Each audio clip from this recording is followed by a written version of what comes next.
আবহাওয়ার অশনি সংকেত দিচ্ছে আবহাওয়া দপ্তর। প্রশান্ত মহাসাগরে ক্রমশ শক্তি বাড়াচ্ছে হ্যারিকেন কিকো। আগামী কয়েকদিনের মধ্যেই এটি ক্যাটাগরি 4-এর ভয়ঙ্কর ঘূর্ণিঝড়ে পরিণত হতে পারে বলে আশঙ্কা করা হচ্ছে। তবে কি পুজোর আনন্দ এবার মাটি করতে ধেয়ে আসছে এই সাইক্লোন? কত কিলোমিটার গতিবেগে কোন উপকূলে আছড়ে পড়বে এই ঘূর্ণিঝড় কিকো? ঘূর্ণিঝড়ের দাপটে কোথায় কোথায় রয়েছে ঝড় বৃষ্টির সম্ভাবনা? মৎস্যজীবীদের জন্য কি সতর্কতা জারি করেছে আবহাওয়া দপ্তর? জানতে পারবেন ঘূর্ণিঝড় কিকোর লাস্ট আপডেট ভিডিওতে, তাই অবশ্যই ভিডিওটি শেষ পর্যন্ত দেখবেন এবং আপনি আপনার জেলার নাম ভিডিওর কমেন্ট বক্সে কমেন্ট করে আমাদের জানিয়ে দেবেন। আপনার জেলার নতুন কোনো খবর বেরিয়ে এলে আমরা আপনাকে জানিয়ে দেব।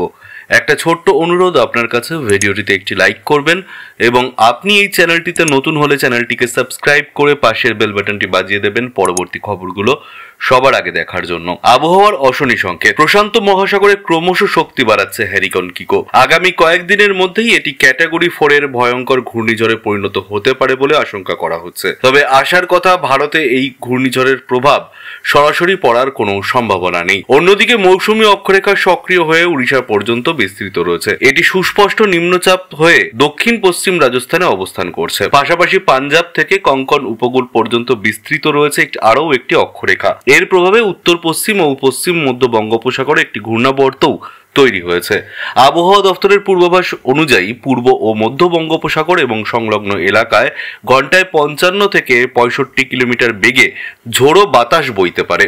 উত্তাল সমুদ্রের কারণে বাংলা ও উড়িষ্যার মৎস্যজীবীদের সাগরে যেতে নিষেধ করা হয়েছে। মৌসুম ভবন জানিয়েছে দেশজুড়ে ঝড় বৃষ্টির দুর্যোগের